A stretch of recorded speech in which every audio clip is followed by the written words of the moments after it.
All right, hello world. Today I'm going to show you how to install Linux on your Chromebook, which is something approximately 0 out of 0 people will ever do in their life. But hey, if you ever want to do it, you can. So all you want to do is just head over to your settings app, which I have pulled up right here. Navigate all the way down to where it says Linux beta with this little penguin guy right here, little Linux penguin. And you can go over here to where it says Linux, right? And all you have to do is click over here and click turn on. Now, if you don't see this option, that could mean that your Chromebook is not updated, and that would require you to do a restart of your Chromebook. So just turn it off, turn it back on.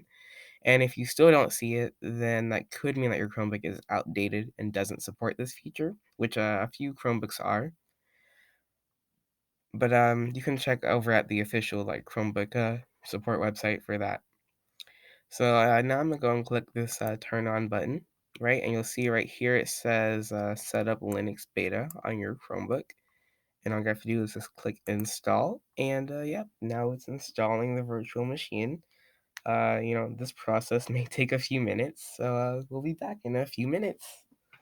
Because I have nothing better to do. Oh, all right, I almost fell out my chair. That's nice.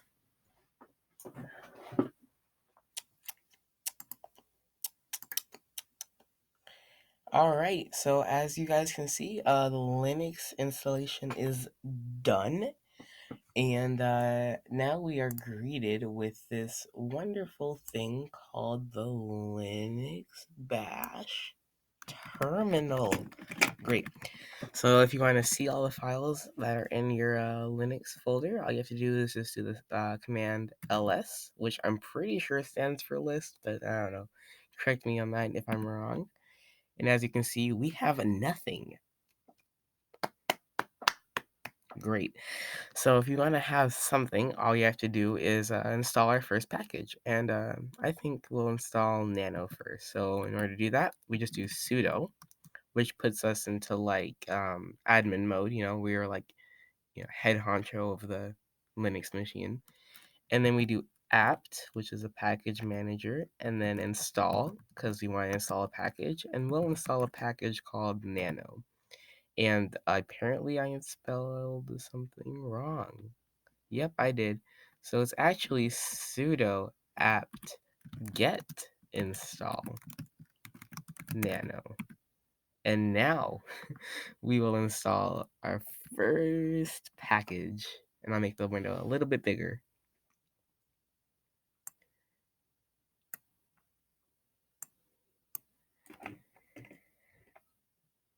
So as you can see, this really cool, hacker text. The majority of it, unless it's giving you an error, you don't really have to read it. But if you want to, you want to know about, how it's processing those triggers for main-db.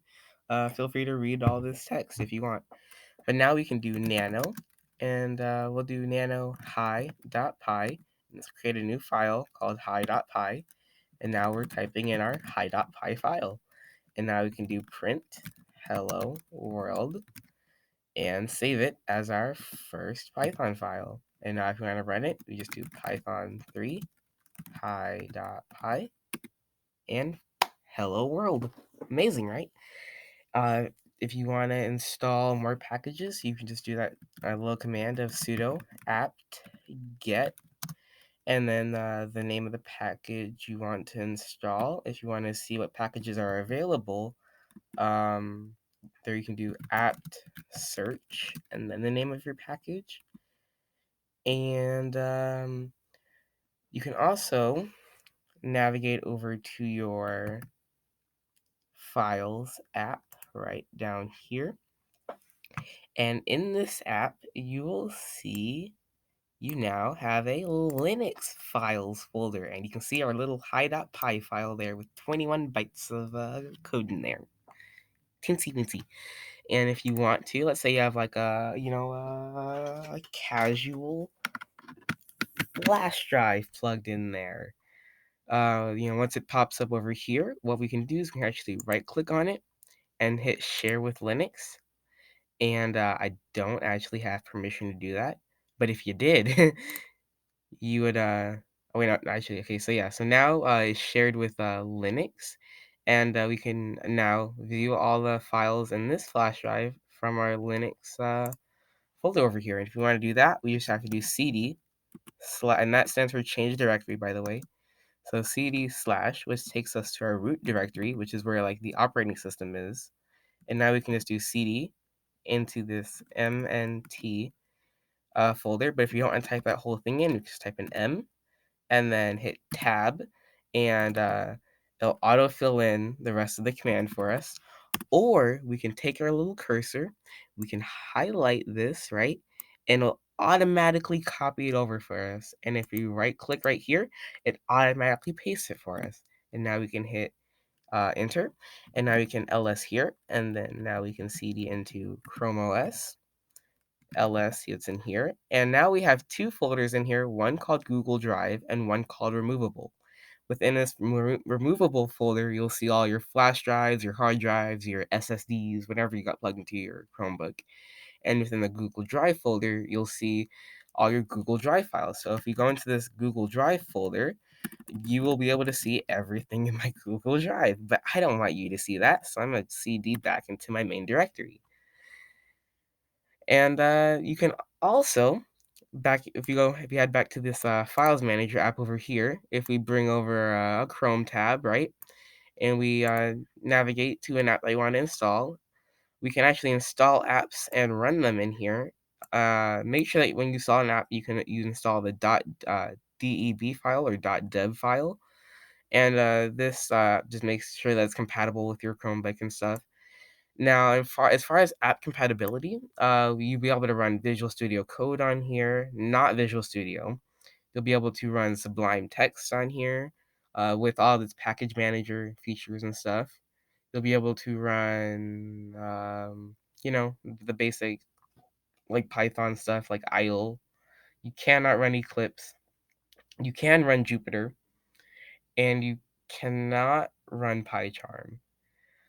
And most unfortunately of them all, you cannot run BlueJ on here, but you can run your Java code in Visual Studio Code, which is really great for a class like computer science. So if you want to install this, you just hit download the .dev file, and it'll take a little while, and eventually we just hit download over.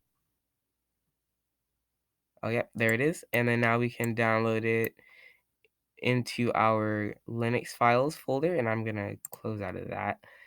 And then we hit save, and we just wait a minute because I have slow Wi-Fi. So after a few seconds, we should see it in there. Maybe, maybe, possibly, hopefully. All right, well, I'll refresh the page. Maybe, come on, there we go.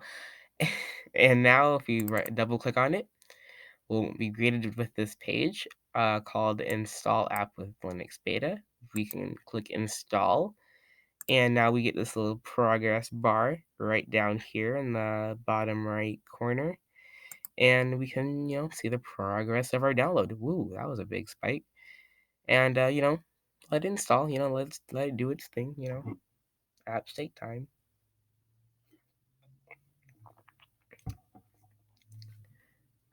All right, hurry up. All right, and once it's done, actually, psych, it wasn't done. um, Dang, this is really slow. There we go. All right, so once it's done, we can navigate over to our little toolbar down here and click on this little circle thing, or you can little magnifying glass on your keyboard. And now you should have a folder called Linux apps, and this is where you can see your terminal app and your newly installed Visual Studio Code app. Now, if you want to configure this to run Java code, there are all sorts of like online tutorials and YouTube videos about that. So I won't cover that in this like quick brief debriefing of Linux. But yeah, now we can go over here and uninstall or delete this installer file. And yeah, now we have Visual Studio Code on our Chromebook. And we can pin it to our shelf so it's always down there. And yeah, it actually runs pretty okay, considering it's a Chromebook. Uh, might take a little bit of time. Now, if you do end up picking up one of these Chromebooks, for the purpose of coding, I would definitely recommend you install the Git pod extension, which lets you get like an online Visual Studio Code experience, and it works with GitHub files, which is great.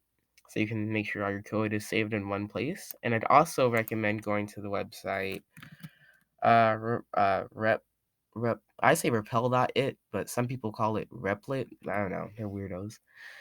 You can go over here. You can code online here if you don't want to save everything locally. I actually do save all of my computer science lessons over here.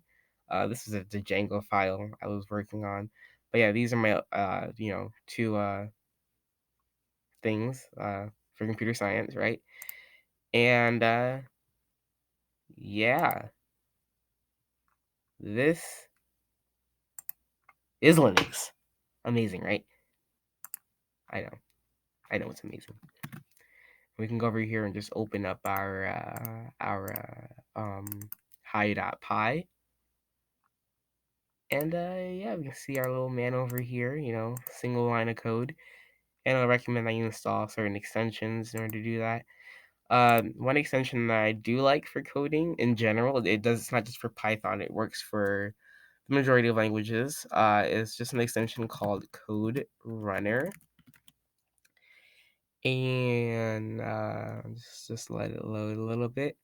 And it's this one right here, and it lets you run just every all the code, C, C++, Java, JS, PHP, Python, Perl, Ruby, Go, Lua, Groovy. All right. When was the last time you ran Groovy on your Chromebook? All right. Never. Never. I guarantee. Never.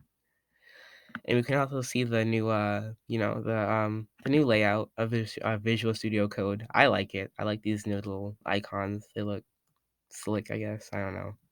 They're pretty cool. But yeah, this is programming on a Chromebook. Now, if you see this arrow down here, right?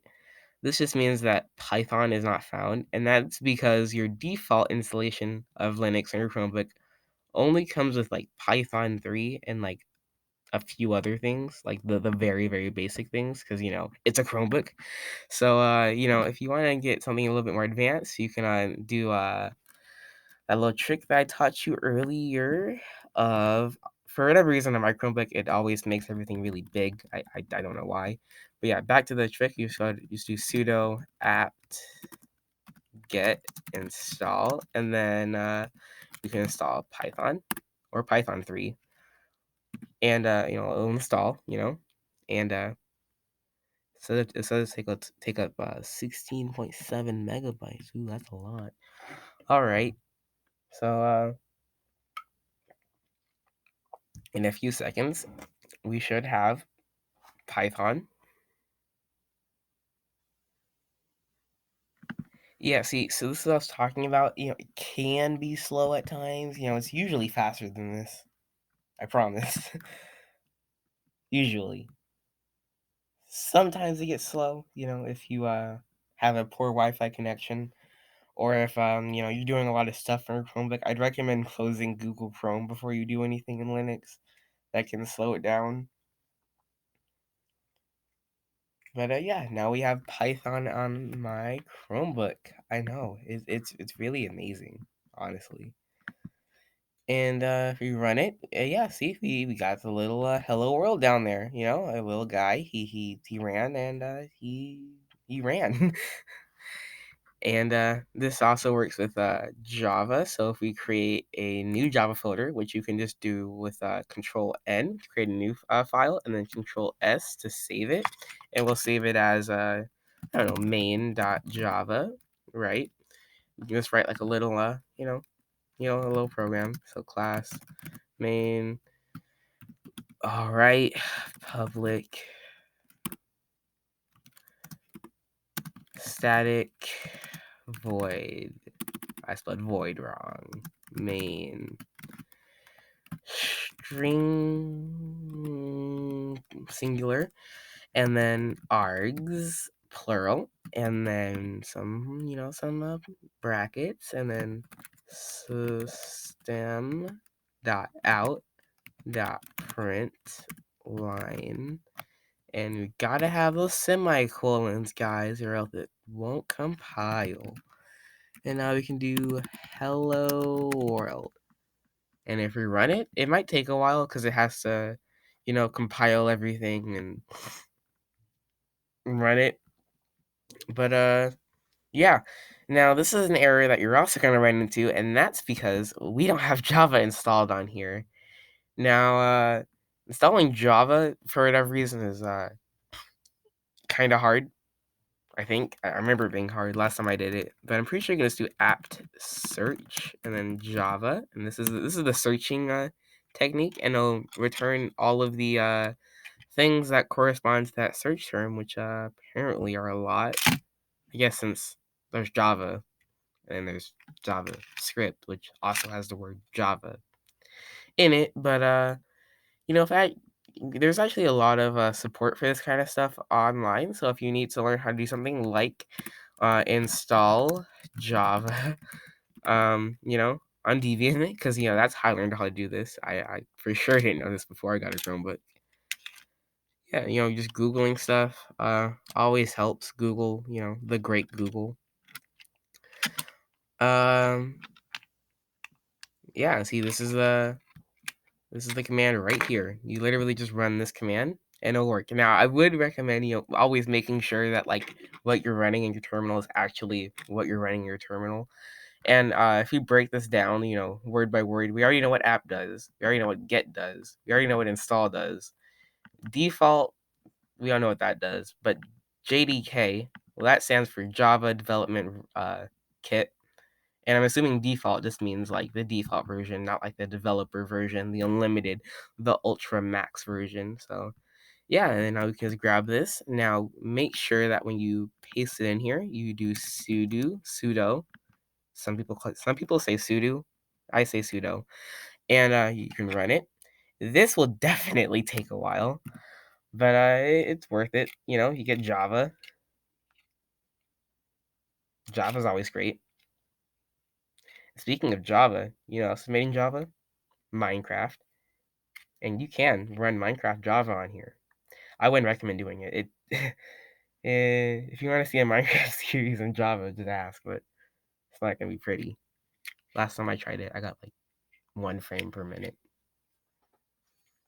Why don't we use this blank space to talk about what would you do if your Chromebook is outdated? Well, in that scenario, there are a few things you could probably do, which I've never tried before, but you can always try reinstalling Chrome OS on your computer, but that would involve getting a boot drive and uninstalling your main image and replacing it with something else. That can be risky. The other option would be to install this thing called Crouton, like in a salad. Crouton on your Chromebook, which will work, but that can also be kind of buggy and weird. But yeah, as we can see, our Java installation is done and done. Why does it do that? That's such a weird thing. Whatever. Anyway, now we can go into our Visual Studio Code and hit run and hit run and hit. Okay, there we go. And we should see. We should see. All right. All right. We got an error. Oh, ha. That's funny. I didn't save it. Ha. Okay. There we go. Now it should work. See, that's always important. Make sure to save your code before you try to run it. Yeah. Okay. Just give it a second. Hey, there we go. All right. Yeah. Saving your code is always important.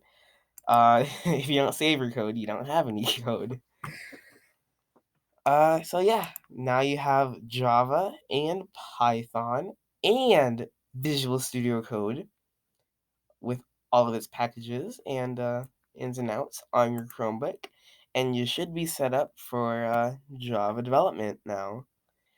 So yeah, there you go. You have Linux on a Chromebook.